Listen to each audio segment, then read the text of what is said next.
भगवान, दूसरा नियंत्रित जीव जीवात्माएं, तीसरा दृश्य जगत प्रकृति नेचर, चौथा शाश्वत काल और पांचवा कर्म। और इन सब की व्याख्या इसके मूल पाठ में की गई है। ये सब मिलकर परम पूर्ण का निर्माण करते हैं। ये सारे मिलकर जो परम पूर्ण है उसका निर्माण करते हैं। ईश्वर से को जानना है जो परम सत्य, और यही परम पूर्ण परम सत्य कहलाता है। जो भगवान सत्य स्वरूप हैं, यही परम पूर्ण तथा परम सत्य पूर्ण पुरुषोत्तम भगवान श्री कृष्ण हैं। लेकिन वही भगवान कृष्ण क्या कर रहे हैं? सारी अभिव्यक्तियां उनकी विभिन्न शक्तियों के फलस्वरूप हैं। वे ही परम पूर्ण हैं। वही भगवान श्री कृष्ण जो सर्व कारण कारणम हैं, उन्होंने इन पांच अपनी शक्तियां कह लीजिए, इस तरह से पांच रूपों में अपना विस्तार किया है। परम नियंता, नियंत्रित जीव, इसके अलावा प्रकृति नेचर, फिर शाश्वत काल और पांचवा कर्म। ये पांच रूपों में अपना विस्तार करके भगवत गीता में यह भी बताया गया है कि निर्विशेष ब्रह्म भी पूर्ण परम पुरुष के अधीन है। ब्रह्मणो ही प्रतिष्ठा हम। निर्विशेष ब्रह्म, ये निर्विशेष ब्रह्म क्या है? निर्विशेष ब्रह्म जिसे ब्रह्म ज्योति भी कहा जाता है, भगवान श्री कृष्ण के दिव्य शरीर से जो ऑरा है, प्रकाश, जो ब्रह्म ज्योति भी कहलाता है, वही परम पूर्ण पुरुष के अधीन है। भगवान कृष्ण के अधीन है वो ब्रह्म ज्योति भी, उनसे अलग स्वतंत्र नहीं है। जो समाज के अंदर निराकार निराकार की रट लगाने वाले कि हमें तो परम परम ज्योति में मिलना है, परम ज्योति में समाना है, वो ज्योति है क्या पहले ये तो जानो। भगवान कृष्ण कहते हैं मेरे ही अधीन है ये ब्रह्म ज्योति या निर्विशेष ब्रह्म। भगवान की केवल एक आंशिक अनुभूति है, थोड़ी सी आंशिक अनुभूति। पूर्ण भगवान को ना जानकर केवल उस औरे तक ही पहुंच पाना है, ये आंशिक अनुभूति। लेकिन जब तक उतनी भक्ति नहीं है, उस प्रकाश को भेदन करके आप उसमें भगवान के स्वरूप को देख नहीं पाएंगे, दर्शन नहीं कर पाएंगे। ऐसा ही एक वर्णन आता है, किसी ने सुनाया हमें, जो ये मुस्लिम हैं जिनको मानते हैं उनके बारे में सुनाया कि उन्होंने कई वर्षों तक एक गुफा में रह के तपस्या की, 40 साल तक लगभग। 13 साल के थे तब गए गुफा में, 40 साल लगभग उसमें। तो वो उस प्रकाश को तो अनुभूति कर पाए, लेकिन उसके आगे ये निर्विशेष ब्रह्म जो है, लेकिन उसके आगे का नहीं, उतना नहीं थी, तो वो आगे भेदन नहीं, आगे नहीं जा कर सके। तो उसी पे ही उन्होंने ये सब कहा है आगे जो उन्होंने बताया। उससे जो भी अनुभूति जो अनुभव हुए उसको ये कह के कि वो ये आयतें जो है कुरान की, उस अल्लाह के द्वारा जो मेरे को दी, उसी के ऊपर ये ऐसा करके उन्होंने लिखा, एक्सप्लेनेशन जो भी दे पाए। लेकिन यहाँ पर वर्णन है, प्रभुपाद जी कहते हैं वास्तव में ये निर्विशेष ब्रह्म तथा परमात्मा की आंशिक अनुभूति से बढ़कर, परमात्मा की आंशिक अनुभूति से बढ़कर है। कौन बढ़कर है? भगवान पुरुषोत्तम। ये परमात्मा की आंशिक अनुभूति क्या है? हृदय में रहने वाले परमात्मा हर जीवात्मा के साथ जो रहते हैं, शंख चक्र गदा पद्मधारी चतुर्भुज रूप। तो निर्विशेष ब्रह्म रूप ज्ञान मार्गी जिसमें लगे रहते हैं, परमात्मा रूप योगी जिनसे, लेकिन इन सबसे अनुभूतियों से बढ़कर है भगवान पुरुषोत्तम, साक्षात स्वयं भगवान श्री कृष्ण का दिव्य साकार रूप। भगवान को सच्चिदानंद विग्रह कहा जाता है। सच्चिदानंद विग्रह, सच्चिदानंद का मतलब सत, चित और आनंदमय विग्रह। विग्रह मतलब उनका विग्रह रूप है, निराकार नहीं है। लेकिन कैसा रूप है? सच्चिदानंद रूप, दिव्य। सच्चिदानंद का मतलब क्या है? सत्य का अर्थ होता है जो सत्य है, शाश्वत है, जिसका कोई आदि नहीं है, जो सभी का आदि है, शुरुआत है, जो सारे दिन से आए। चिद, चिद का अर्थ सच्चिद। चिद का मतलब जो ज्ञान से परिपूर्ण है, संपूर्ण ज्ञान जिनमें समाहित है। और आनंद, जो आनंदमय है, उनको आनंद के लिए कुछ और नहीं चाहिए, अपने आप में पूर्ण। आनंदमया भासात आत्मा रामश्च मुनयो, अपनी ही आत्मा में रमन करते हैं, अपने आप में। ब्रह्म संहिता का शुभारंभ इस प्रकार से होता है। ईश्वर परम कृष्ण सच्चिदानंद विग्रह अनादिर आदिर गोविंद सर्व कारण कारणम। गोविंद या कृष्ण सभी कारणों के कारण हैं। वे ही आदि कारण हैं। आदि कारण, शुरुआती, सबसे पहले, फर्स्ट।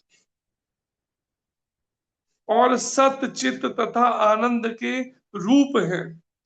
निर्विशेष ब्रह्म उनके सत स्वरूप की अनुभूति है या शाश्वत स्वरूप की अनुभूति है। कौन?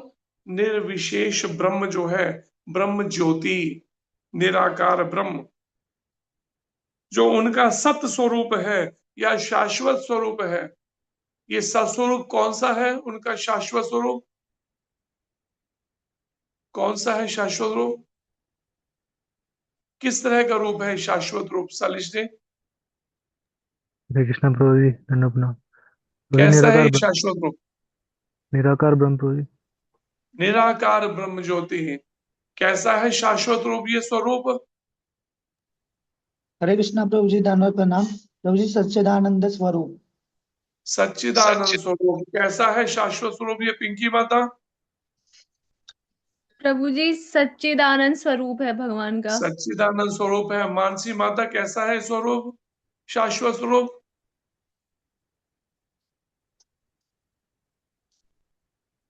हरे कृष्ण प्रभु जी, विचार। धन्यवाद प्रणाम। प्रभु सच्चित आनंद।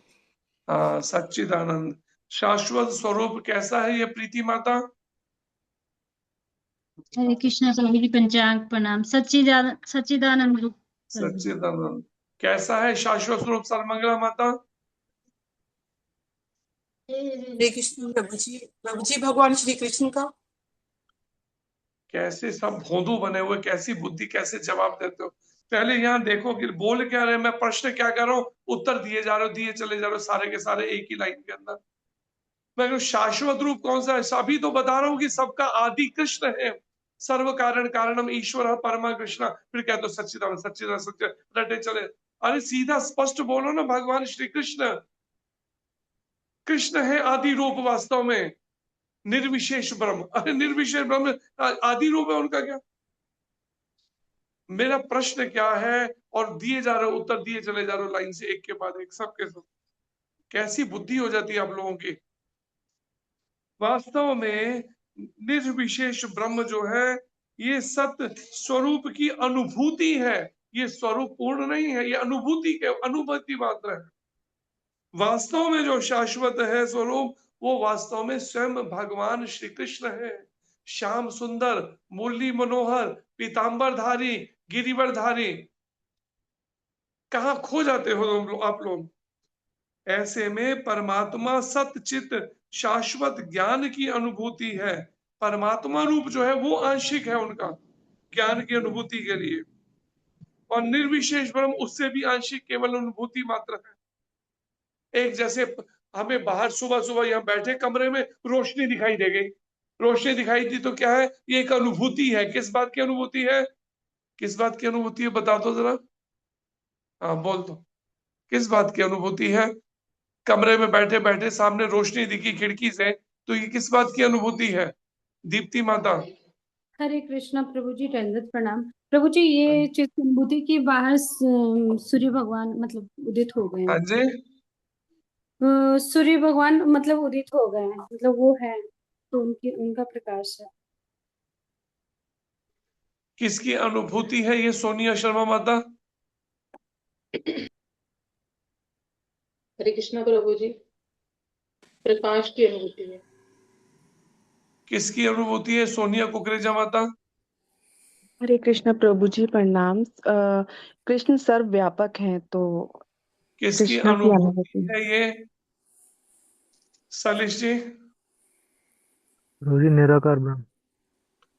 किसकी अनुभूति है ये प्रीति माता?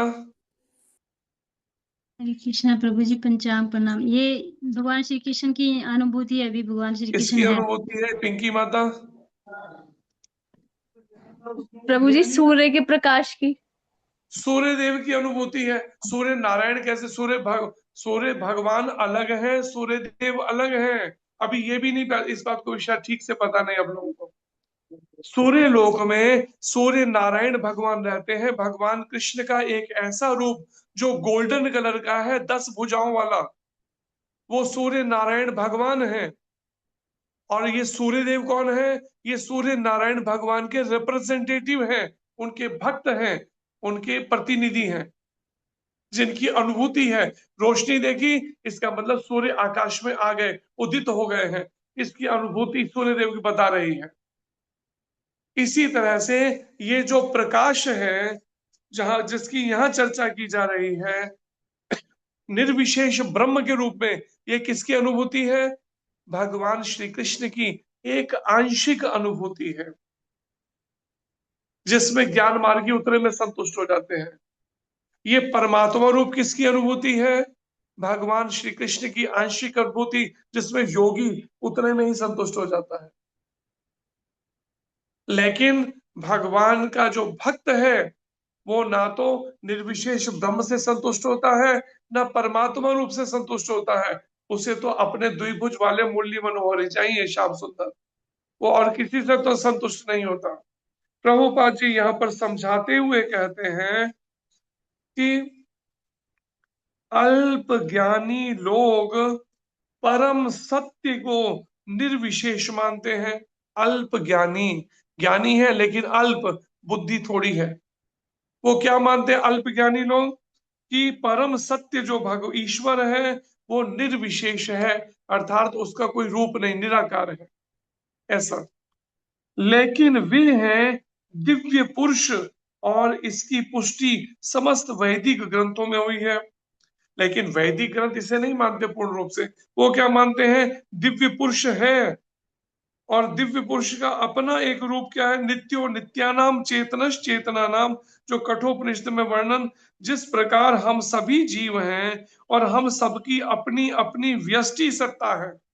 व्यष्टि मतलब अपनी एक एक इंडिपेंडेंट, अपना एक स्वरूप, एक अपना एक अस्तित्व है, इंडिपेंडेंट, अलग से स्वतंत्र रूप से। व्यष्टि एक होता है, व्यष्टि, और दूसरा होता है समष्टि। परमात्मा जो है वह समष्टि, सभी जीवों की आत्मा, लेकिन जीवात्मा वो अपने इंडिविजुअल अलग से उनका अंश है। उसी प्रकार परम सत्य भी अंततः एक व्यक्ति है। जैसे हम एक अपनी सत्ता है, भगवान ईश्वर की भी अपनी एक अलग सत्ता है, वो भी हमारी तरह एक अंततः एक व्यक्ति है। और भगवान की अनुभूति उनके पूर्ण स्वरूप में समस्त दिव्य लक्षणों की ही अनुभूति है। अगर कोई भगवान की अनुभूति करना चाहता है या करता है तो उनके पूर्ण स्वरूप में, और वो पूर्ण स्वरूप तो श्री कृष्ण ही है।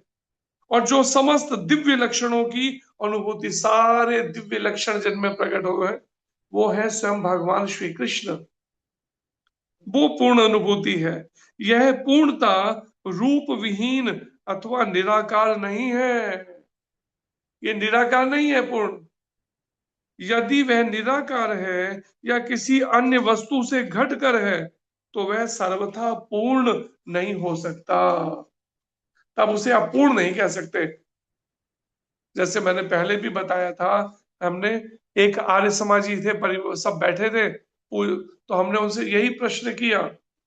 हमने कहा कि आप मानते हैं कि ईश्वर जो है परमात्मा वो सर्वव्यापक है, सर्वशक्तिमान है? कहते हाँ सर्वशक्तिमान है, मानते हैं। मैंने कहा कि सर्वशक्तिमान की परिभाषा क्या होती है? सर्वशक्तिमान का मतलब होता है वो रूप भी ले सकता है और बिना रूप के भी रह सकता है, तब सर्वशक्तिमान। आप कहते हैं ईश्वर सर्वशक्तिमान तो है लेकिन वो रूप नहीं लेता। अब जब रूप नहीं लेता तो फिर एक कंडीशन, एक आपने दायरे में बांध दिया ना उन्हें कि ये काम उनके बस का नहीं है रूप लेना, इसलिए तो फिर वो सर्वशक्तिमान कैसे हुआ? एक आसान सी भाषा में आप, या तो मैंने उनको कहा, सारे पूरा कमरा भरा पड़ा था आर्य समाजियों से, मैंने कहा या तो आप सर्वशक्तिमान मानना बंद कर दीजिए या फिर उसमें कंडीशन मत लगाइए अपनी है कि वो रूप नहीं ले सकता, ये मत फिर बोलिए। एक भी जना मेरी बात को काट नहीं सका, ये बात का असल। इसलिए समझिए, हमें अंधविश्वासी नहीं बनना। हम तो ये कह रहे हैं, हम किसी की निंदा नहीं कर रहे, लेकिन हम अंधविश्वासी नहीं बनेंगे, ब्लाइंड फॉलोअर किसी के नहीं बनेंगे। हमें लॉजिक के साथ, हमें प्रमाणों के साथ उत्तर चाहिए हर बात का, बस। और इसी बात को लेके प्रभुपाद जी की गीता आज 80 भाषाओं में पूरे विश्व में क्यों सक्सेसफुल, सफलतापूर्ण क्यों? उसका यही कारण है, हर बात को विद लॉजिक के साथ समझाया तात्पर्य में प्रभुपाद जी ने। कोई कंप्रोमाइज नहीं उसमें कि अधूरी बात कह दी गई हो और छोड़ दिया हो आधा ज्ञान, नहीं। आगे प्रभुपाद जी कहते हैं, जो सर्वथा पूर्ण है उसे हमारे लिए अनुभव गम्य या अनुभवातीत हर वस्तुओं से युक्त होना चाहिए, अन्यथा वह पूर्ण नहीं हो सकता। अगर ईश्वर सर्वथा पूर्ण है तो हम, हमारे लिए अनुभव गम्य होना चाहिए, हम उनका साक्षात अनुभव करना चाहे दर्शन करके तो वो भी होना चाहिए। उसमें ये नहीं होगा हाँ वैसे तो ठीक है ईश्वर ईश्वर ईश्वर, लेकिन वो दर्शन नहीं, उसका रूप नहीं होता, आप दर्शन नहीं कर सकते उसका, तो फिर कैसे आप उसको पूर्ण मानेंगे? जब आप उसे एक दायरे में फिर कंडीशनिंग में बांध देते हैं। पूर्ण भगवान में अपार शक्तियां हैं, अपार। परास्य शक्तिर विविधैव श्रूयते। श्री कृष्ण किस प्रकार अपनी विभिन्न शक्तियों द्वारा कार्यशील हैं, इसकी भी व्याख्या भगवत गीता में हुई है। अपनी विभिन्न शक्तियों के द्वारा क्रियाशील, कार्यशील है। कार्यशील का मतलब ये खाली आंखें बंद करके खाली ध्यान नहीं लगा, सब कुछ काम बंद कर दो, सृष्टि को रोक दो, सारे आंखें बंद करके बैठ जाओ पूरे संसार के लोग, और आंखें नहीं खोलनी 24 घंटे के अंदर एक बार ना। निष्क्रिय होकर बैठने वाली फील्ड नहीं है ये, कोई भगवान को जानना या ईश्वर से अपने रिश्ते को जोड़ना निष्क्रिय होकर बैठ जाना नहीं है। बस शांत भाव में एक पेड़ की तरह अब रह गए और पता चला 500 साल से एक ही जगह खड़े हो, 100 साल से हिले ही नहीं। पूछा क्यों नहीं हिले? हम उस निराकार की तरह उसके ध्यान में मग्न है, हिलते नहीं, खाते नहीं, सोते नहीं, कुछ नहीं करते। ये नहीं है मार्ग। कार्यशील है भगवान। 1 मिनट भी 2 मिनट रुकते थे, नाच नचा के रखते थे पूरे नंद भवन में। कब उसको यशोदा मैया को कहीं टिक नहीं सकती, 2 मिनट बैठ सकती थी शांति से। ऐसा नाच नचाते थे, उसको दौड़ा दौड़ा के उसके हाथ पसीने पसीने कर डालते थे, छुड़ा देते थे उनके। क्यों? खुद भी कार्यशील है और हमसे भी एक्सपेक्ट, यही अपेक्षा करते हैं कि ये ड्रामा बंद कर दो निष्क्रिय होने का, जरा ना मेरे को सेंटर करके अपनी सारी एक्टिविटीज करना शुरू करो। ये दिमाग से भूत उतार दो कि सारे काम बंद, बस आज से तो मैं आंखें बंद करके बैठूंगी, सब मेरी थाली भी परोस के ले आओ, मेरे मुंह में ठूस दो खाना, मैं कुछ काम नहीं करूंगी। कहीं नहीं लिखा ऐसा गीता के अंदर, निष्क्रिय होके बैठ जाओ। जिस समय पता चला कोई सेवा का नंबर आया, मैं जरा जब कर रही हूँ ना थोड़ी देर के लिए, अच्छा बस जब कोई सेवा हो तो माला उठा के बैठ जाओ बस। वो कहते हैं ना, तू भी रानी मैं भी रानी, कौन भरेगा घर का पानी। काम नहीं करना कोई, बस काम नहीं करना कोई भी, कुछ भी करने की सेवा, ये बदमाशी है, याद रखो। ये मन की, ये बंद कर दो, क्योंकि ठाकुर जी के पास में वहां तो 24 घंटे एक्टिव रहना पड़ेगा, एक्टिव उसके अंदर को, वहां पे ये सिस्टम नहीं चलेगा हाँ ठाकुर जी कहे मुझे भूख लगी है, ठीक है मैं अभी जप कर लूं पूरा, तब तक भूखे बैठो जरा शांति से। ये नहीं चलता वहां पे। उसी समय नाम जब मुंह से करो, हर हाथ से, हाथ कारवल ते दिल यारवल, हाथ से करो फटाफट सेवाएं, और दिल को ठाकुर जी के चरण कमलों में लगा के रखो, प्रभु के चरणों में। यहां पर यही बात को समझा रहे हैं प्रभुपाद जी। समझिए इस बात को, कृष्ण किस प्रकार अपनी विभिन्न शक्तियों के द्वारा कार्यशील हैं, खुद भी और उनकी शक्तियां भी हर समय 24 घंटे एक्टिवेट रहती हैं, हर समय। योग माया भी, महामाया भी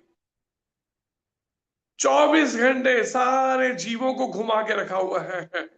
जहां आपने कृष्ण का नाम लिया, योग माया के संरक्षण में आ गए। राधा रानी का नाम लेते ही कृष्ण का नाम, और जैसे ही आपने कहा मैं और मेरा, तू और तेरा, और उसी समय शुरू हो गई महामाया, यह माया का घेरा।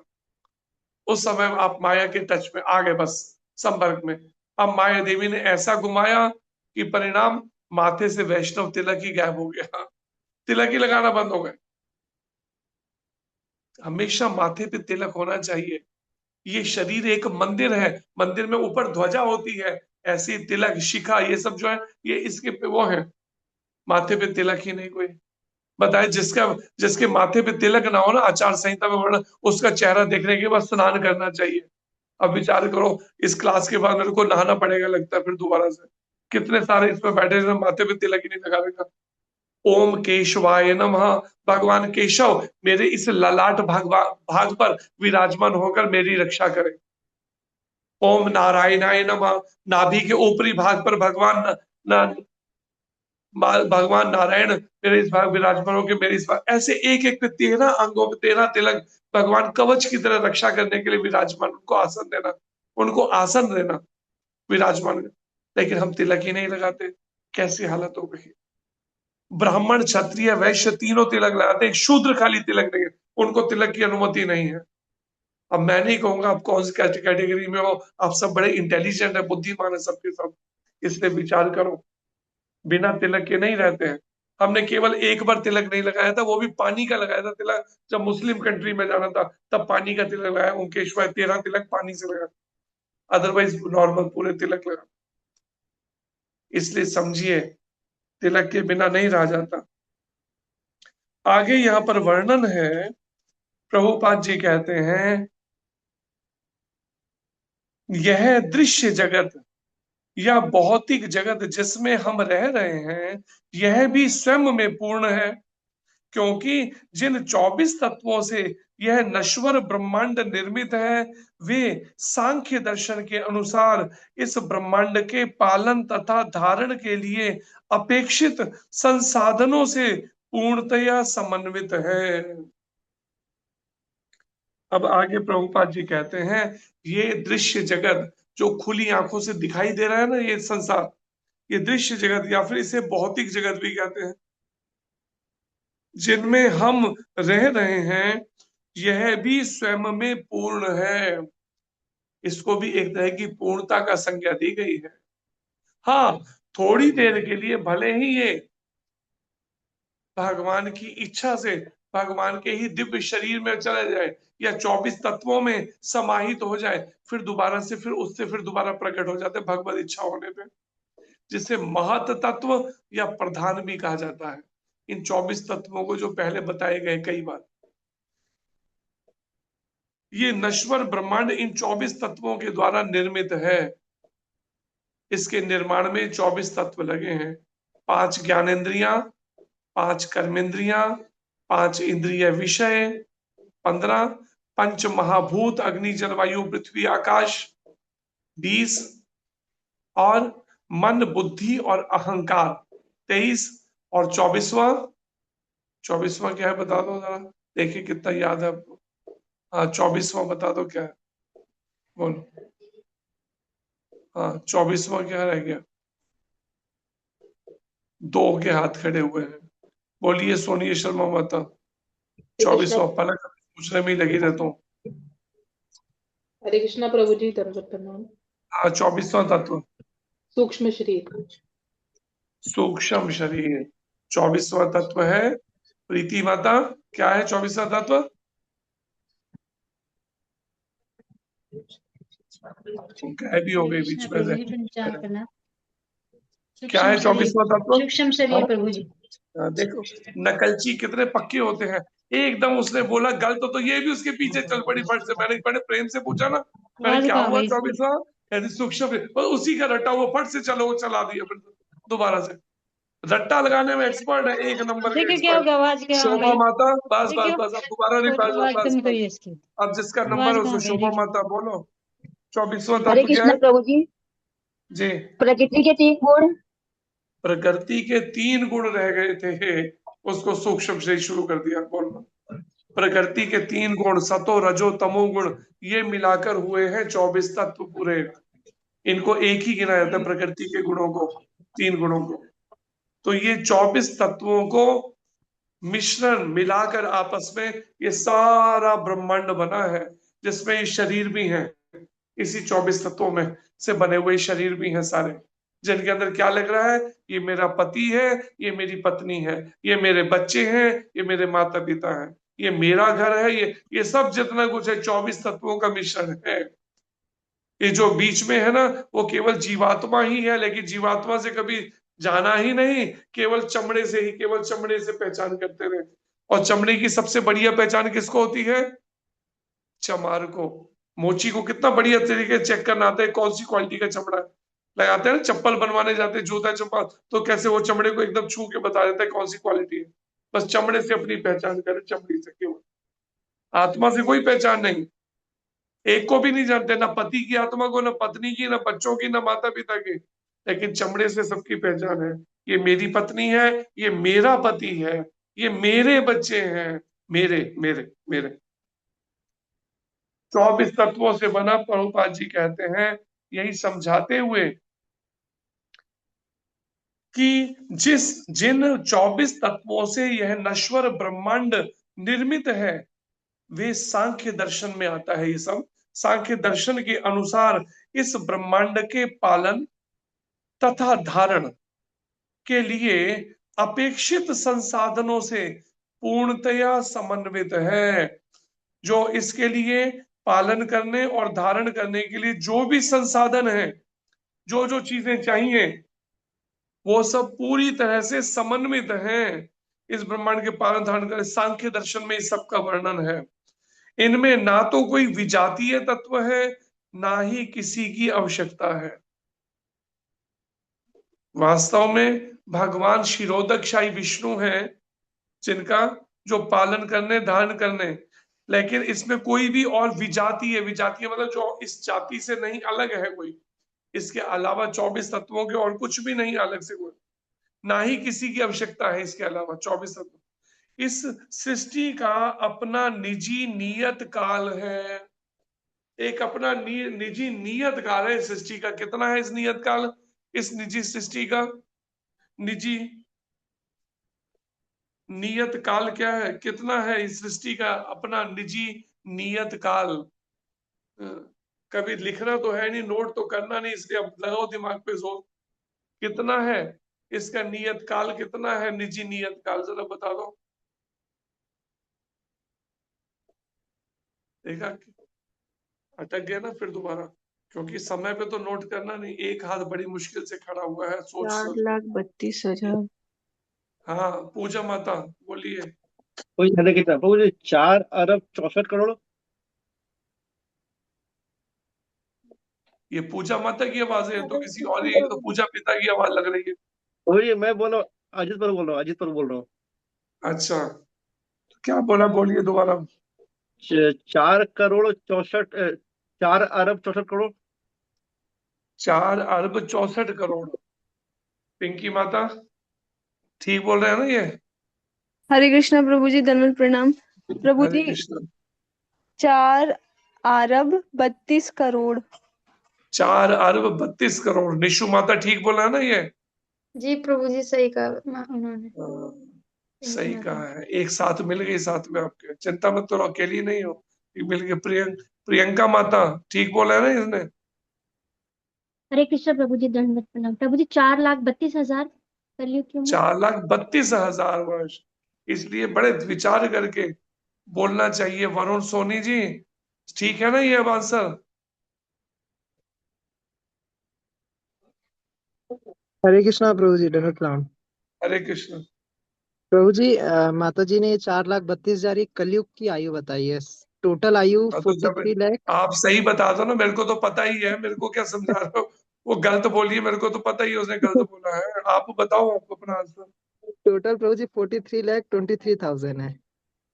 43 लाख 23,000 ईयर। 23,000 ईयर। ठीक है, इसलिए सबको ध्यान से याद करना चाहिए। गोकुलानंद जी, ठीक है ना अब ये वाला आंसर? प्रणाम। मैं भी हाँ, मेरे उसमें आया है 4,32,000 वर्ष की आयु। 4,32,000 वर्ष। देखा, अभी वो नोट करने लगी थी, पिंकी माता रुक गई, उसने कहा कि गलत ना नोट करे, पहले और सुन लेती हो एक दो और, कहीं सही है गलत है। हाँ, निशु माता बोलो। हरे कृष्णा प्रभु जी, वो तो ब्रह्मा जी का सिर्फ 12 घंटे की आयु बताई है, 4 अरब 32 करोड़ जो था। 1,000 कल्प है जो उन्होंने उसने ब्रह्मा जी। 4,32 नहीं, 4,38, 6 करोड़ वर्ष और जोड़ दिए उसके अंदर, अपनी तरफ से ऐड कर दिए उसमें। नीलम माता। हरे कृष्णा प्रभु जी, दंडवत प्रणाम। हरे जी, कृष्ण। प्रभु जी प्रश्न द्वारा पूछेंगे आप? प्रश्न दोबारा पूछेंगे या बताएंगे, फिर प्रश्न पूछेंगे? प्रश्न है, इस यहाँ पर है, निजी नियत काल क्या है इस सृष्टि का? एक नियत काल का समय क्या है इस सृष्टि का, जिसको शाश्वत गिना गया, सृष्टि को शाश्वत के समान गिना गया? इसका एक नियत काल, कितना समय ये रहती है सृष्टि, ये प्रश्न है। प्रभु जी, ब्रह्मा जी के जब 12 घंटे। ब्रह्मा जी का जो 100 साल पूरा हो जाता है तो फिर उसके बाद तब तक रहते हैं। अरे तो समय बताओ ना कितना होता है। समय समय प्रभु जी बहुत बड़ी काउंटिंग हो जाएगी, तो ऐसे 100 साल ब्रह्मा बहुत जी का। बढ़िया, अच्छा अच्छा। अब तो कोई और है ही नहीं, कि सारे ही हो गए। बोलिए, प्रभु जी, दीप्ति माता आ गई, एक और बताने आंसर ढूंढ के आई है, देखो। बोलो दीप्ति। हरे कृष्णा प्रभु।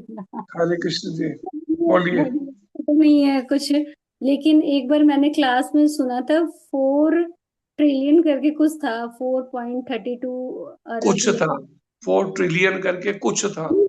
4.32 अरब या कुछ ऐसे करके था प्रभु जी, मतलब पूरा तो वरा कंफर्म नहीं। रूपा माता ले आई आंसर ढूंढ के, देखो आ गई आंसर देने के लिए। अभी तक अप्रगट हो जाती है, फिर अचानक आंसर देना हो तो निकल आती है, फिर आ जाती है।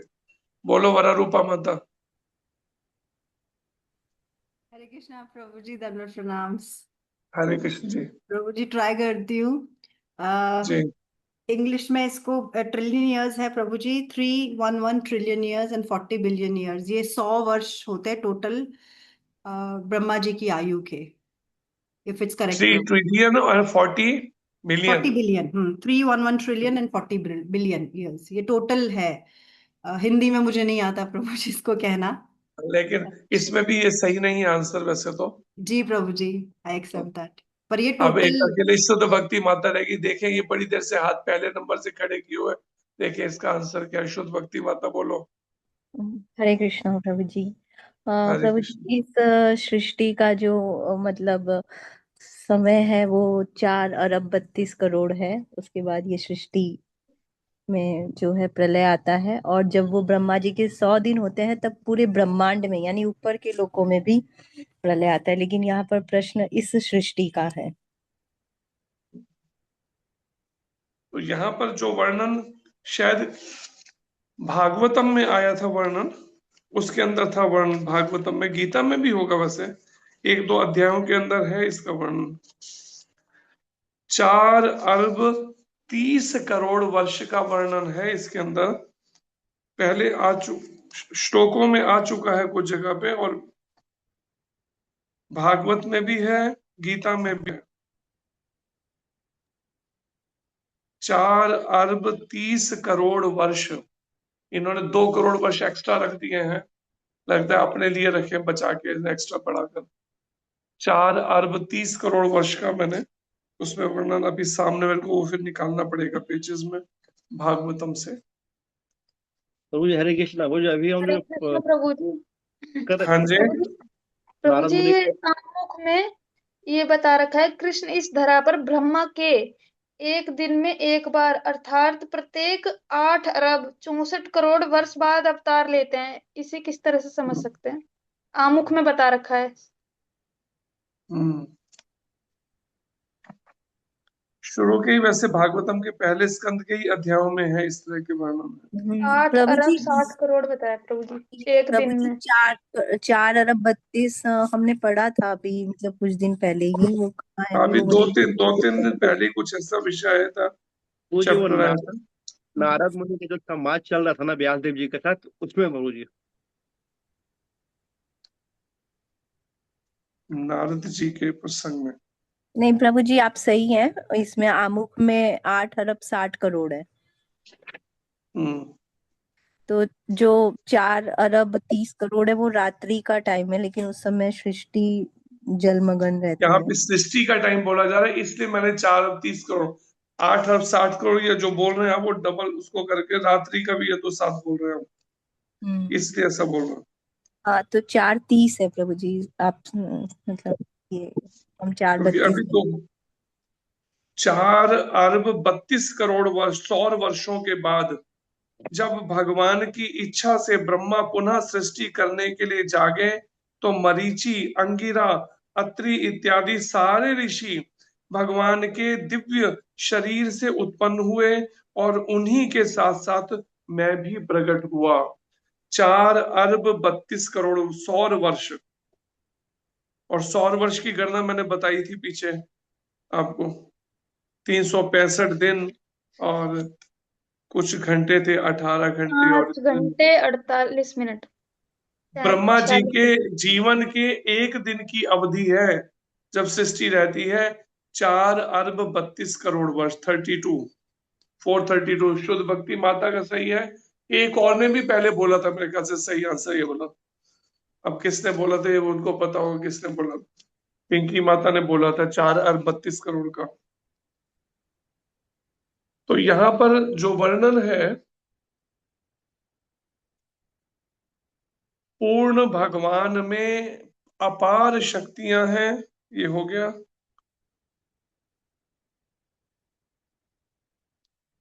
कहां तक लास्ट लाइन हुई थी अभी?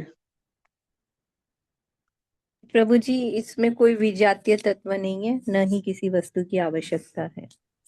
इस इस सृष्टि का सृष्टि अपना का अपना निजी नियत काल है, जिसका निर्धारण परमेश्वर की शक्ति द्वारा हुआ है, और जब यह काल पूर्ण हो जाता है तो उस पूर्ण की पूर्ण व्यवस्था से इस क्षण भंगुर सृष्टि का विनाश हो जाता है। शूद्र जीवों के लिए यह सुविधा प्राप्त है कि पूर्ण की अनुभूति करें।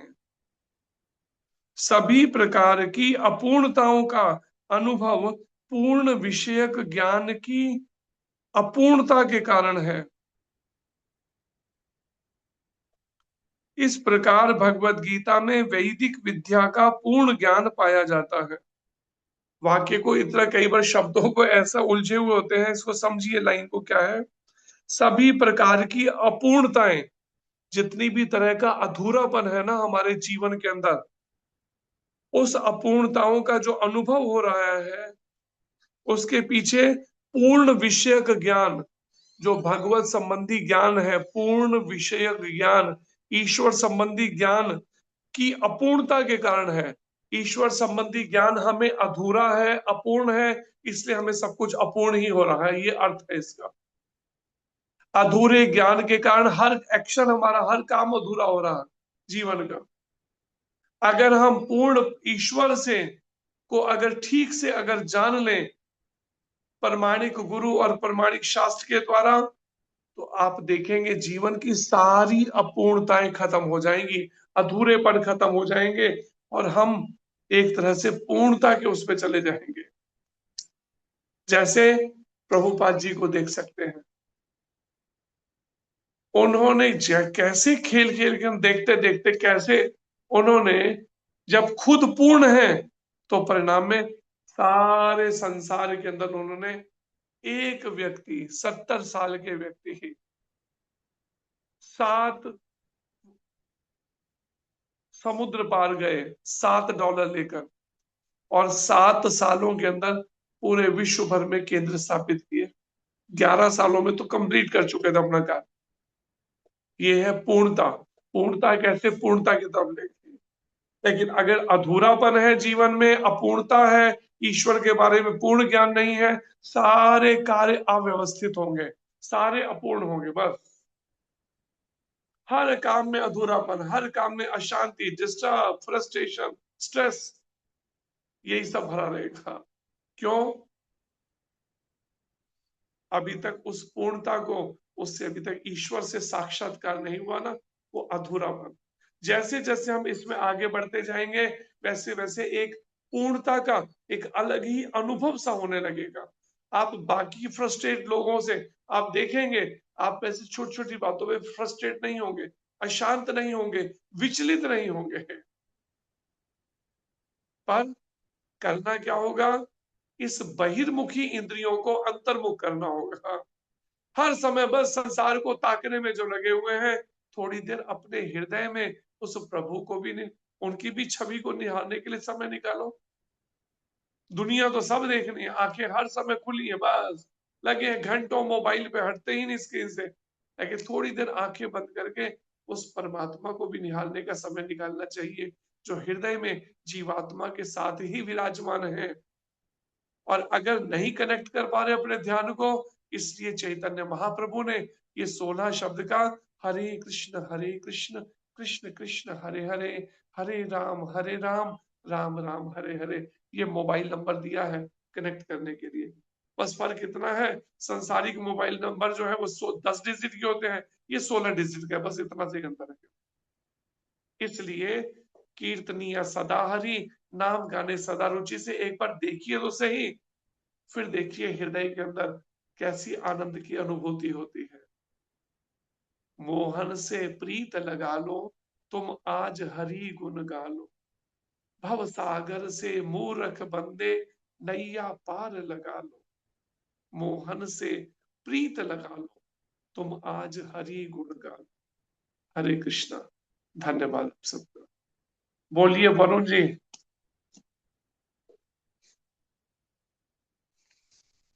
उनका आंसर से ही हैंड रेज है प्रभु जी, क्वेश्चन के लिए। हरे कृष्णा, बहुत बहुत धन्यवाद प्रभु जी आपका। अगर किसी का कोई प्रश्न है तो वो पूछ सकते हैं।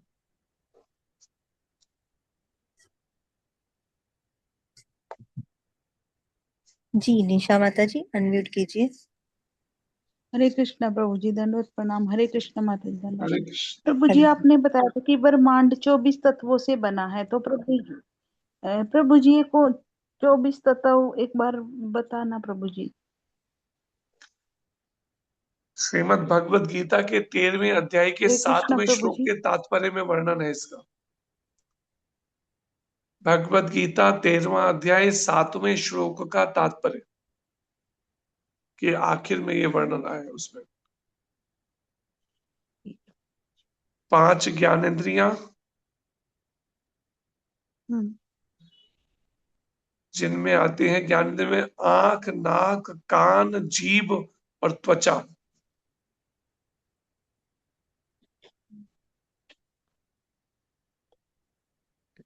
अच्छा। 5 इंद्रिय विषय, इन 5 ज्ञानेंद्रियों के 5 विषय,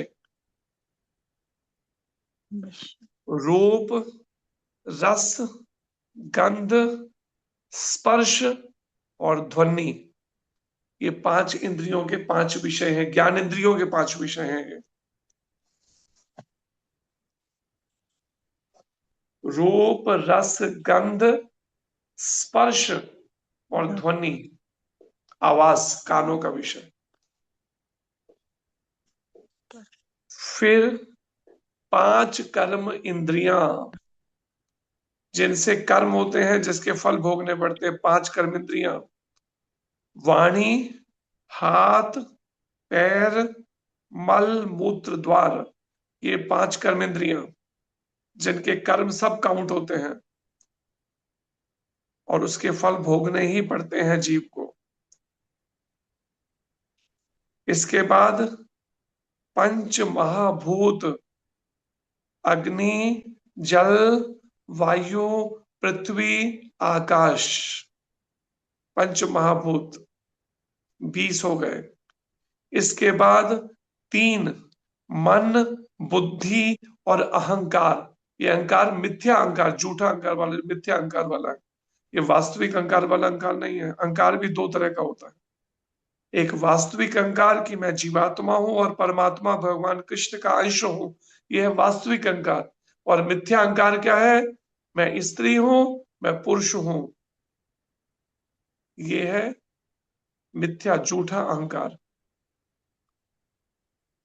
और फिर 24वां है प्रकृति के 3 गुण, सतोगुण, रजोगुण, तमोगुण। ये 24 तत्व आपस में जब मिलते हैं तब जाकर ये ब्रह्मांड बनता है। भगवान की जो शक्ति है, असंख्य शक्तियों में उन भगवान की दिव्य जो शक्ति है, उस शक्ति के द्वारा इसको आपस में मिक्सिंग की जाती है। महामाया प्रकृति है, नेचर। और उससे फिर ये सब शरीर, भौतिक शरीर और से बनता है। योग माया का एक तरह से ये प्रतिबिंब स्वरूप कह सकते हैं, उसी का ही आगे विस्तार है ये महामाया। आध्यात्मिक जगत में ये जब भगवान की शक्ति कार्य करती है तो योग माया के रूप में करती है, जो राधा जी के रूप में लीला में प्रकट होती हैं भगवान के साथ। और इस भौतिक जगत में वही शक्ति जब कार्य करती है तो महामाया के रूप में करती है, जो दुर्गा जी के रूप में इस संसार रूपी जेल की जेलर है, सब कैदियों के ऊपर संसार के। जैसे ही हम भगवान के नामों का जप कीर्तन करते हैं, हम योग माया के संपर्क में आ जाते हैं। और जैसे ही मैं और मेरा, तू और तेरा करते हैं, वैसे ही महामाया के संपर्क में आ जाते हैं। जैसे भोगों में मन जाता है, विषय भोगों में। हरे कृष्ण। हरे कृष्णा प्रभु जी, धन्यवाद। हरे कृष्णा जी। अर्चना माता जी अनम्यूट कीजिए।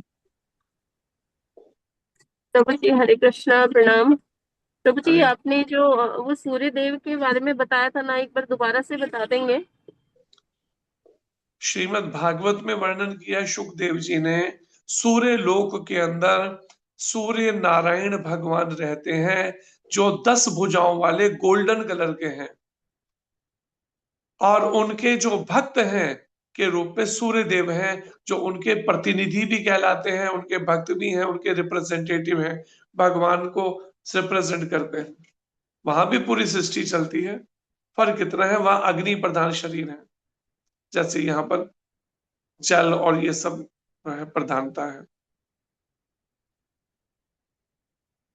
सूर्य लोक में सूर्य देवता उनका प्रतिनिधित्व कर रहे हैं, लेकिन वास्तव में सूर्य नारायण भगवान है सूर्य लोक में। 10 भुजाओं वाले गोल्डन कलर के स्वर्णिम रंग के स्वरूप है, स्वर्णिम स्वरूप। हरे कृष्ण। ठीक है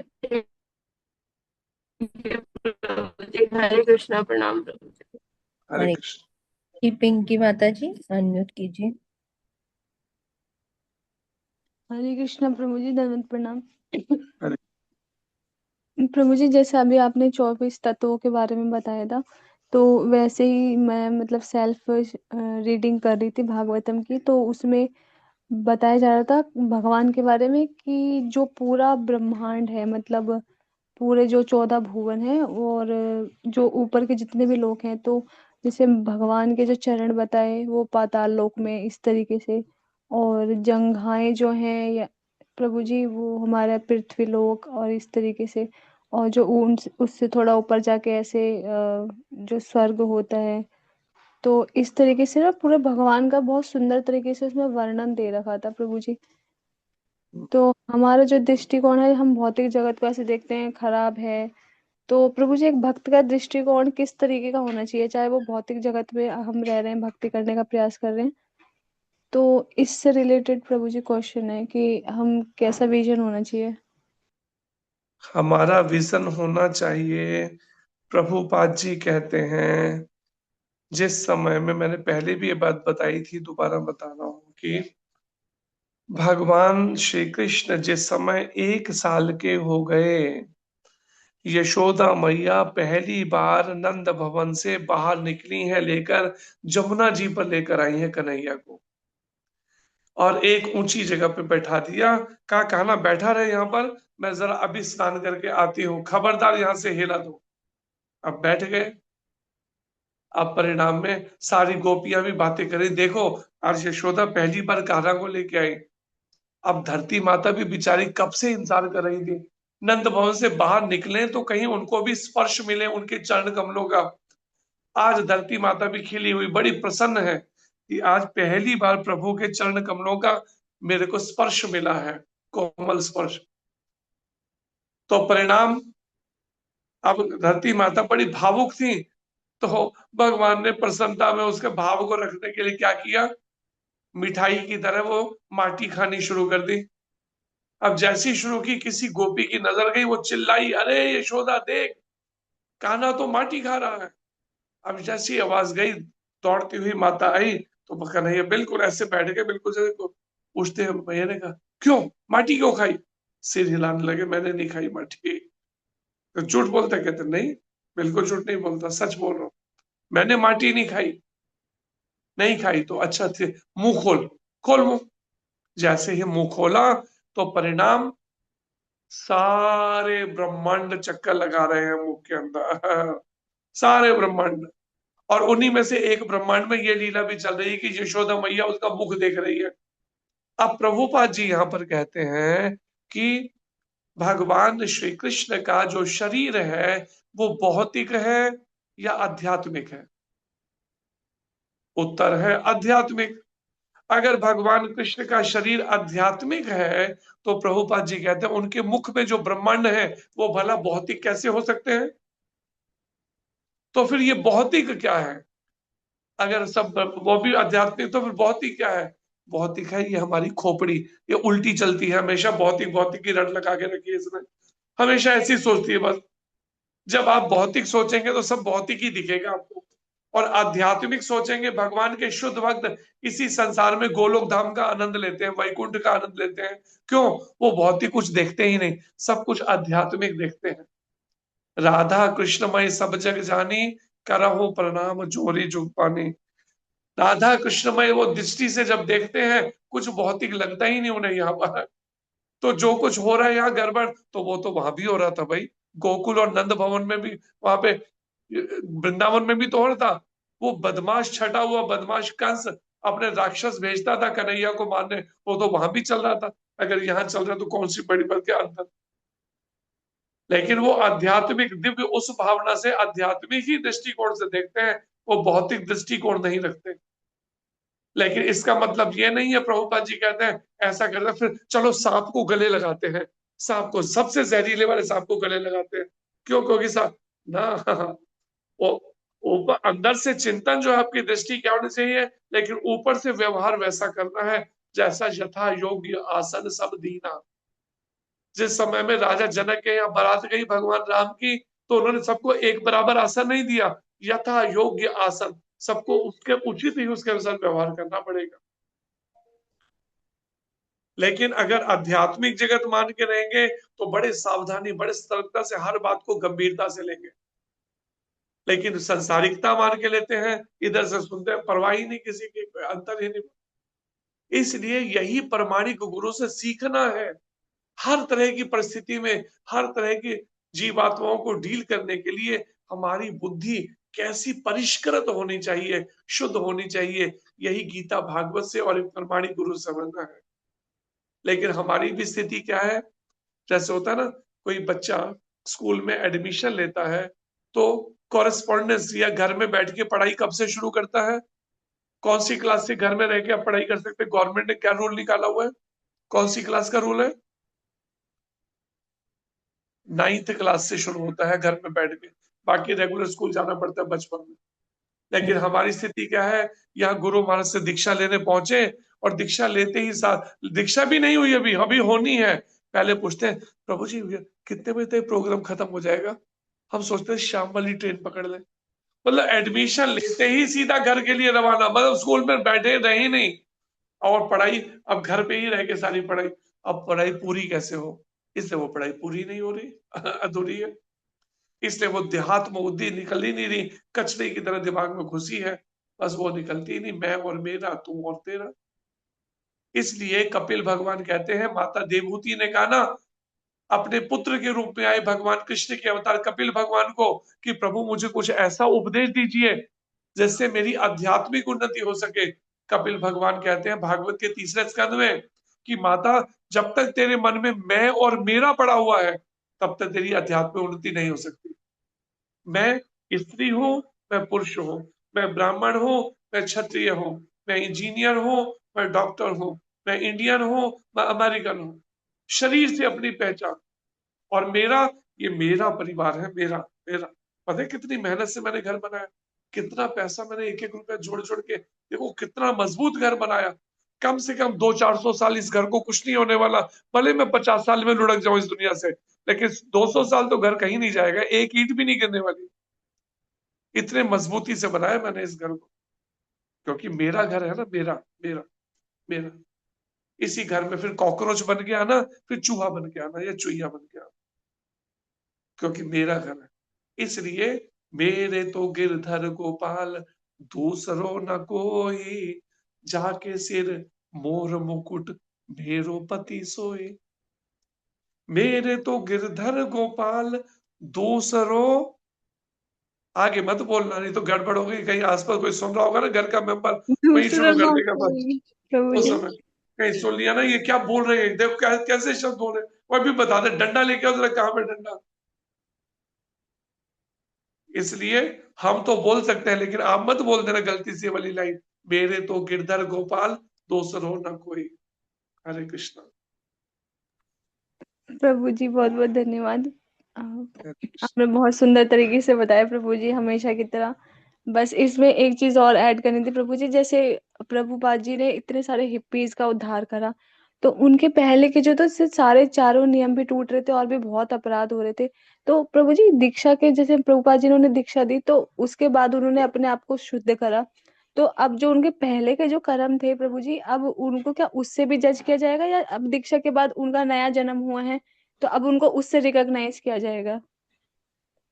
शास्त्र तो ये कहता है कि जब प्रमाणिक गुरु से दीक्षा होती है तो उसके पिछले कर्मों का बोझा तो, पर एक योग्य अगर गुरु है प्रभुपाद जी जैसा, इसका परंपरा से लिंक है, तो वो उसके कर्मों को लेकर आगे ट्रांसफर भले कर देता है, लेकिन उसका स्वभाव तो नहीं बदला ना। उस स्वभाव, उसका चिंतन, सोच, उसके कारण से वो फिर दोबारा कुछ समय बाद थोड़ी देर के लिए भक्ति का नशा कम होता है जब, तो फिर दोबारा वही भूत सवार हो जाता है विषय वासनाओं का। और इसलिए कितनों का फॉल डाउन हुआ, सैकड़ों कईयों का फॉल डाउन हुआ प्रभुपाद जी के धाम में जाने के बाद। तो इसलिए वो पाप की वृत्ति तो नहीं खत्म हुई ना वो, और अगर पश्चाताप की अग्नि किसी की जली हृदय में जगाई मधाई की तरह, तो केवल वही बच पाएगा, शुद्ध हो पाए। और जिनकी वैसी अग्नि नहीं थी तो परिणाम अगले जन्मों में फिर अवसर मिलेंगे उनको भक्ति पूर्ण करने के। एक जन्म में तो कोई विरला ही होगा जो ऐसी प्रबल जगाई मधाई की तरह तड़प होनी चाहिए बस।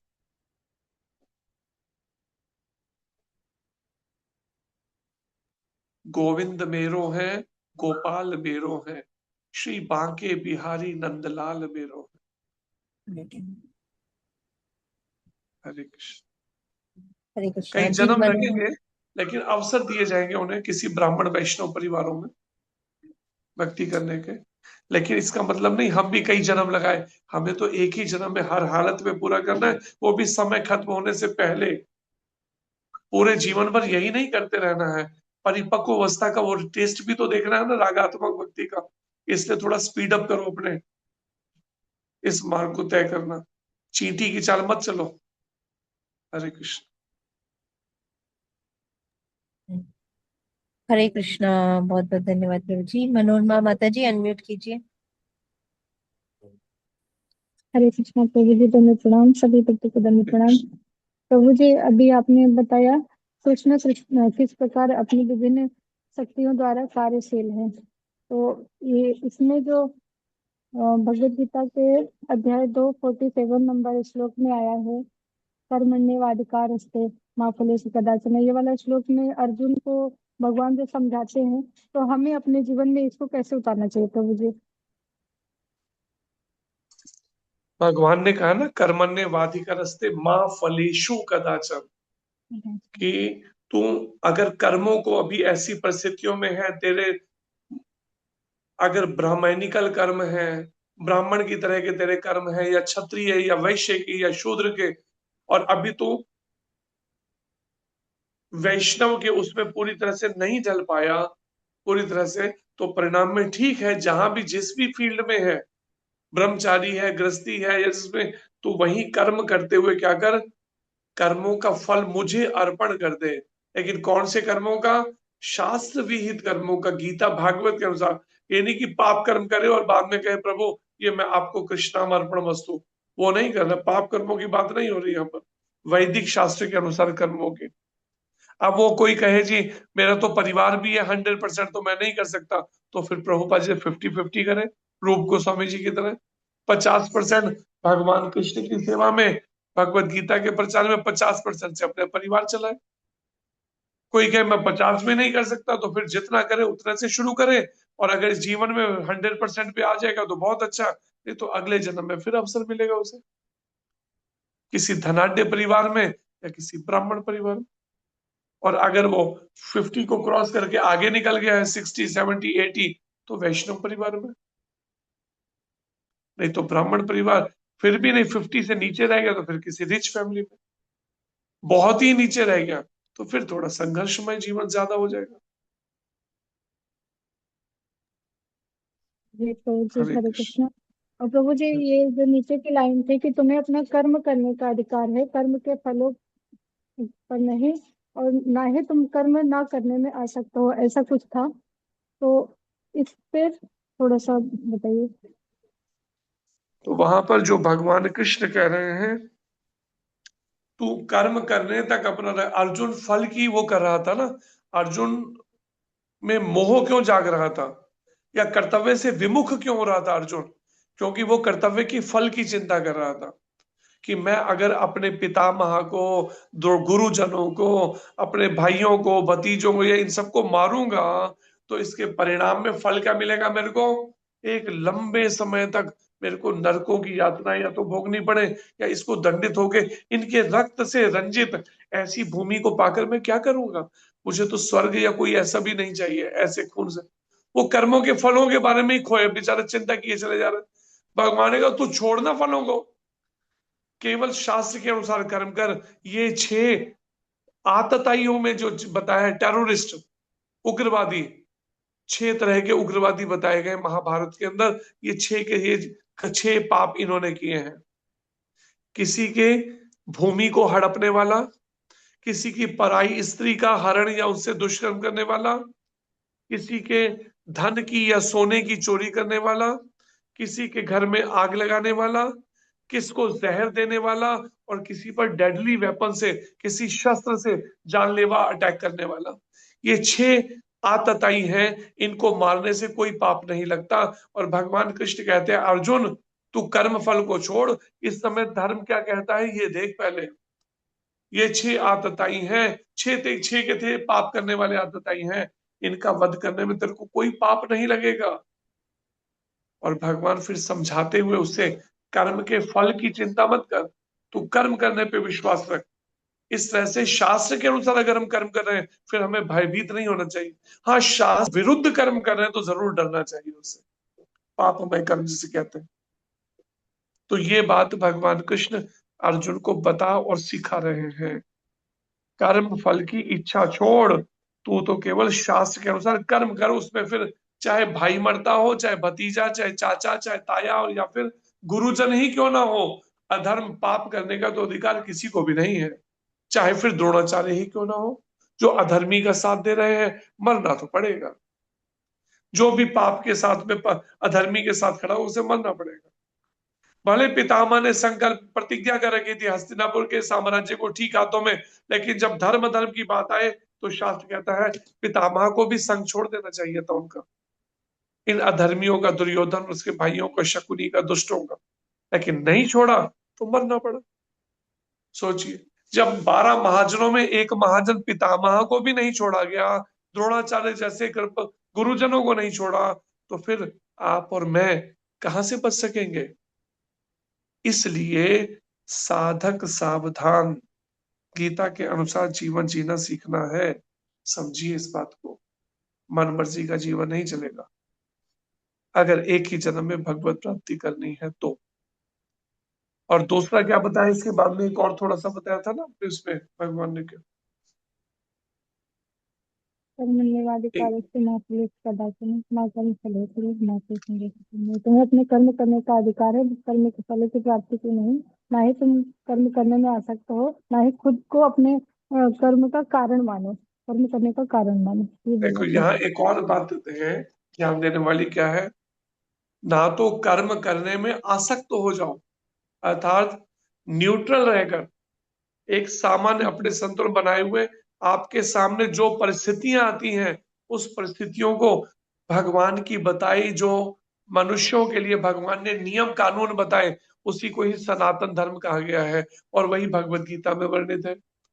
तो मुझे तो भगवान के द्वारा जो नियम बताए हैं धर्म और अधर्म की परिभाषा, मुझे तो वैदिक शास्त्र के अनुसार अपना कर्म करने पे विश्वास, उसमें भी आसक्त नहीं होना है, किसी भी तरह के कर्म करने पे आसक्त नहीं होना है। मुझे तो समय काल परिस्थिति में जब धर्म कहाँ किस पक्ष में है, मुझे तो उसके अनुसार ढल जाना पड़ेगा उसी समय, जिसका परिणाम 100 भाइयों में से दुर्योधन के एक भाई छोड़कर एक चला गया था। जब कहा ना युधिष्ठिर जी ने, अगर किसी को लगता है धर्म मेरे पक्ष में है तो मेरी ओर आ सकता है, मैं उसे हृदय से लगा के स्वीकार, और सोचता है मेरे सर पक्ष में धर्म नहीं है, वो छोड़ के भी जा सकता है। युद्ध शुरू नहीं हुआ कुरुक्षेत्र का, तो दुर्योधन के यहाँ से एक आ गए थे भाई, जो उनके शायद सौतेला भाई था, वो आ गया था। दुर्योधन ने बड़ा विकर्ण चिल्लाया, करके गुस्सा किया। नाम था शायद प्रभु जी, हाँ जी, विकर्ण, विकर्ण नाम था ना प्रभु हाँ जी। जी। तो वो छोड़ के आ गया, युधिष्ठिर जी ने गले लगा के वेलकम किया, उनका स्वागत किया। धर्म और धर्म का ये पक्ष होता है। इसलिए कर्म करने में आसक्त मत हो, धर्म के अनुसार कर्म क्या करना, इसको सिखा रहे हैं भगवान। और धर्म के अनुसार, और एक शब्द भी फिर रह गया क्या आखिर में, फिर दोबारा लास्ट वाला क्या है वर्ड अब, अपने आप को कर्म करने का कर्म कारण का भी नहीं कर्ता मानो, मत कर्म मानो। ना करने में। आज हाँ, गड़बड़ कर्म कर, यही हो रही है, कर्ता अहम अहंकार विमूढ़ात्मा कर्ता अहम इति मन्यते। अहंकार के कारण जीव विमूढ़ पागल हो जाता है, उसकी बुद्धि मारी जाती है अहंकार वश। अहंकार मिथ्या अहंकार, शरीर से, मैं और मेरी सोच से कर्ता, अपने को कर्ता मान के बैठ जाता है। जब अपने को कर्ता मानोगे तो भोक्ता भी बनना ही पड़ेगा। इसलिए कर्तापन के अहंकार से मुक्त होने के लिए कृष्ण भावित कर्म करने की प्रैक्टिस प्रमाणिक गुरु के मार्गदर्शन में सीखनी है। जैसे जैसे हम अपने 24 घंटों के कर्म कृष्ण भावना से भावित भगवान कृष्ण की प्रसन्नता के लिए करने लगेंगे, ना कि अपने मैले मन या किसी अन्य की प्रसन्नता, तो आप देखेंगे धीरे धीरे धीरे धीरे आप इस कर्तापन के अहंकार से मुक्त हो जाएंगे। फिर अंदर से हृदय में एक ही रहेगा, जो भी करने कराने वाले हैं वो प्रभु हैं, लेकिन कौन से, जो गीता के अनुसार, उसमें पाप कर्म की गिनती नहीं आती है।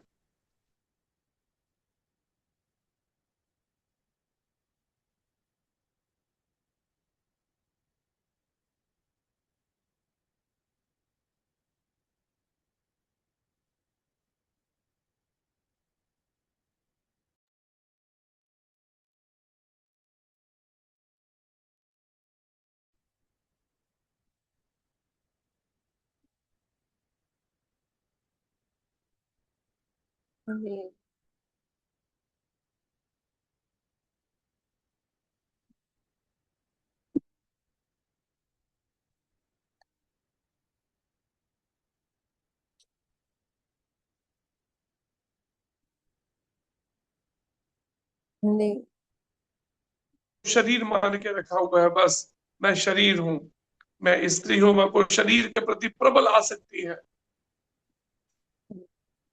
इस बात को हृदय से स्वीकार करके व्यवहारिक रूप देना, ये सबसे उन लोगों के लिए तो खासकर कठिन है जो संसारिक जीवन में बंधे हुए हैं अभी, उनके लिए सबसे कठिन इस सोच विचारधारा में स्थिर हो पाना। इसलिए वो कर्तापन का अहंकार ही दोबारा दोबारा जन्म लेने पे मजबूर कर रहा है। कर्तापन के भोक्ता बनना पड़ रहा है, और इसलिए बार बार जन्म होने 84 लाख जन्म। मनुष्य जीवन में ही हम प्रमाणिक गुरु और प्रमाणिक शास्त्र के मार्गदर्शन में कृष्ण भावना से भावित कर्म करके अनासक्त भाव, कहीं आसक्ति ही नहीं, कहीं रिश्ता ही नहीं, मेरे तो केवल क्या रिश्ता है, गुरु गौरांग राधा कृष्ण, कोई अन्य रिश्ता ना है ना कोई, तो परिणाम तभी हो सकता है, ये मन से पहले इस सोच में स्थिर होना पड़ेगा, तब जाके आप उम्मीद कर सकते हैं कि कर्तापन के अहंकार से आपको कर्मों का फल अब भोगना नहीं पड़ेगा भविष्य में कोई भी, लेकिन तब तक की ये तो मेहनत है। जब तक मैंने संसार में रिश्ते माने हैं, आप खाली बनावटी तौर पे कर्तापन के अहंकार से मुक्त नहीं हो सकते, तब तक आपको भोगना तो पड़ेगा। इसलिए ठीक है, ऊपर से हम भले कितने कर्तव्य ड्यूटियों के नाम से कुछ भी कर रहे हो, लेकिन अंदर से जो मैंने पहले बताया, मेरे तो गिरधर गोपाल दूसरो ना कोई, या गुरु गौरंग राधा कृष्ण के अलावा और कोई चौथा रिश्ता नहीं है संबंध, तो बाकी सब फिर कौन है, भगवान।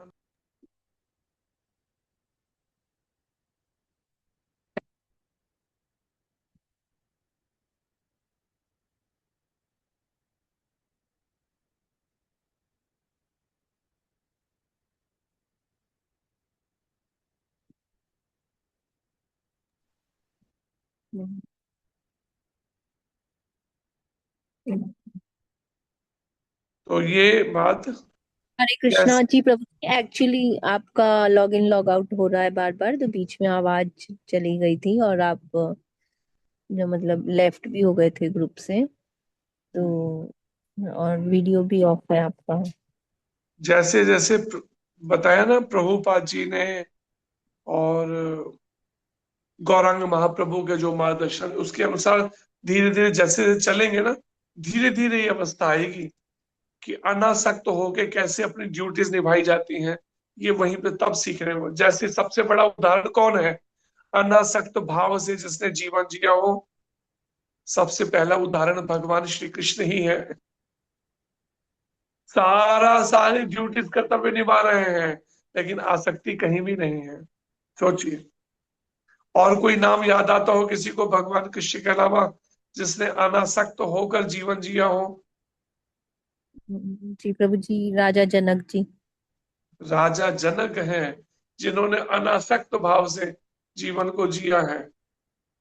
भले वो राम जी के प्रति या सीता जी के प्रति उन्होंने भाव दिखाया, लेकिन वो तो स्वयं भगवान है ना, फिर राम जी और सीता मैया तो जगत जननी, उसके अलावा अनासक्त भाव से, इसलिए उनका एक नाम था वैदेही। देह में रहते हुए भी देह के प्रति भी या देह के संबंधों में कोई आसक्ति नहीं। तो इस तरह का जीवन जीने के लिए जैसे जैसे भक्ति में उन्नति करेंगे, तब आप अनुभव कर सकते हैं उन भावों का। अनासक्त होके भी जीवन जिया जा सकता है उन सब संबंधों के बीच में, जिसका उदाहरण राजा जनक है। हरे कृष्ण। हरे कृष्णा प्रभु जी, बहुत बहुत धन्यवाद प्रभु जी, काफी समय ले लिया आपका, समय कीजिएगा। एक प्रश्न और था प्रभु जी, अभी जो आपने तिलक लगाने का बोला ना, बताया, तो उसमें तिलक लगाते समय कौन से मंत्र बोलने चाहिए और हमें हमारे शरीर पे कहाँ कहाँ तिलक लगाने चाहिए, ये अगर हो सके तो माता जी ग्रुप में डाल देंगे तो मुझे मिल जाएगा, इसको बताने की वैष्णव सदाचार के बुक पे जो पिक्चर है उस पर लिखे हैं मंत्र के, वो फोटो खींच के डाल दीजिए ग्रुप में।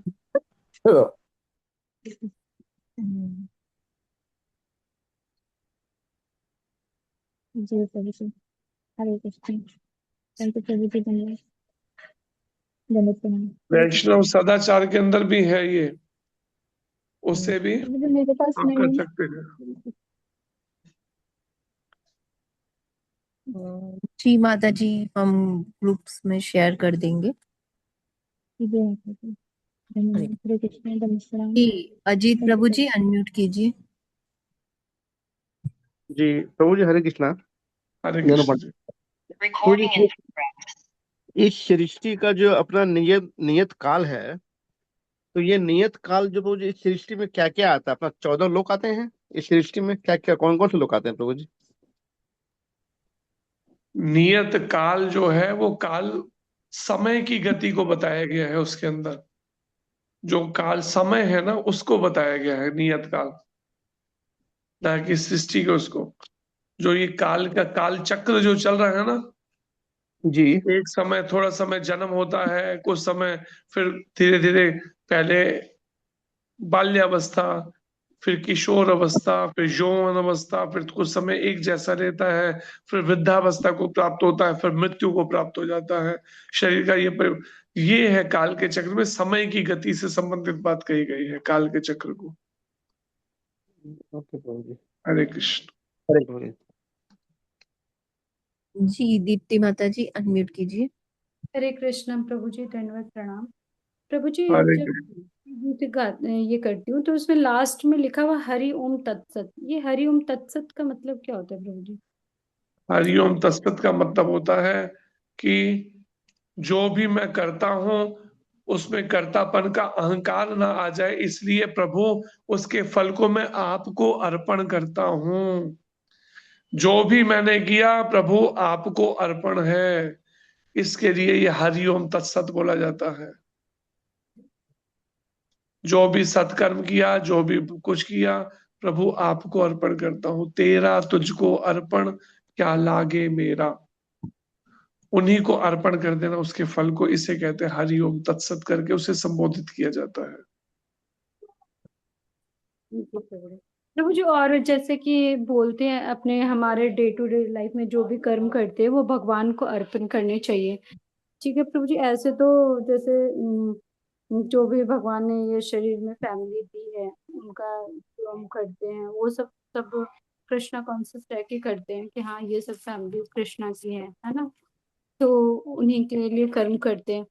तो वो कभी कभी होता है कि बच्चों को डांटना या मारना पड़ता है प्रभु जी, कुछ समझाने के लिए।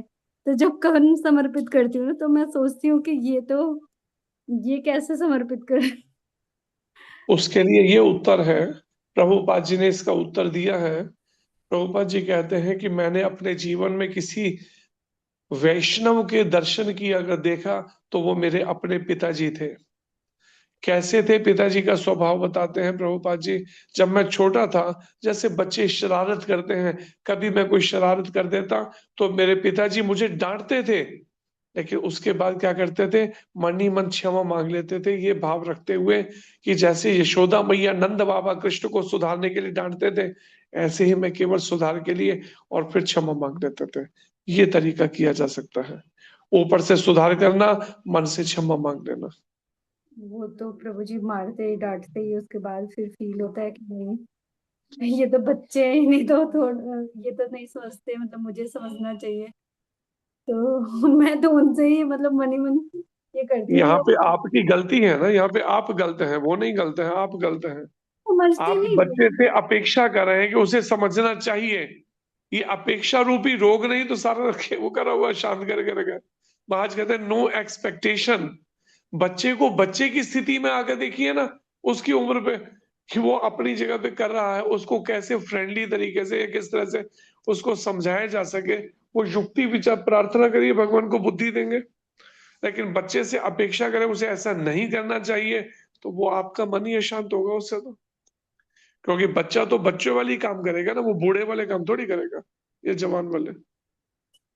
इसलिए उसको उसके नजरिए से देखना सीखिए पहले, फिर व्यवहार करिए, उससे डील करिए जी कैसे प्रभु। युक्ति से। यही बात सीखनी समझनी है। जैसे जैसे हृदय हमारा शुद्ध होता है, भगवान कहते हैं ददामी बुद्धि योगम, मैं उसे बुद्धि देता हूँ कैसे युक्ति से किया जाए, का सब संबंध निभाए जाए और फिर आखिर में मेरे पास लौट भी आए वो। लेकिन किसको बुद्धि देता हूं,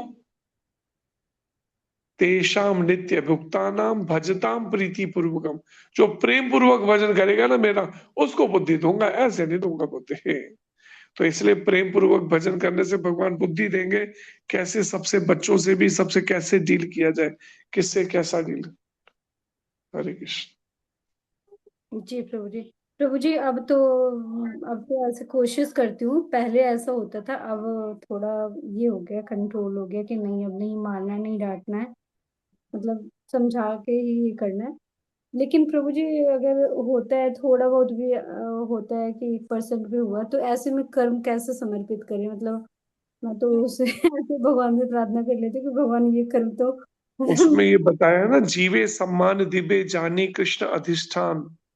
हर जीवात्मा का इस भावना से सम्मान करना है कि कृष्ण उसके हृदय में रहते हैं, उनके हृदय के अंदर। जब कृष्ण हृदय में रहते हैं तो मुझे व्यवहार में कितना अलर्ट रहना चाहिए, चाहे वो बच्चे के रूप में है, चाहे किसी भी रूप में है, पति के रूप में है, किसी भी रूप। तो ये बात फिर तब समझनी होगी ना इस बात से कि कृष्ण उनके हृदय में रहते हैं। और मैं कौन हूं? मैं श्री कृष्ण की दासी हूं। ये कौन है? ये श्री कृष्ण का परिवार है। इनसे कैसा व्यवहार करना है? भगवत गीता के अनुसार व्यवहार करना है। नहीं समझ में आता तो प्रमाणिक गुरु से सीखना है, समझना है, प्रमाणिक गुरु और प्रमाणिक शास्त्र से। Hare Krishna. Thank you so much प्रभु जी। हरे कृष्णा, धन्यवाद, प्रणाम। हरे कृष्ण।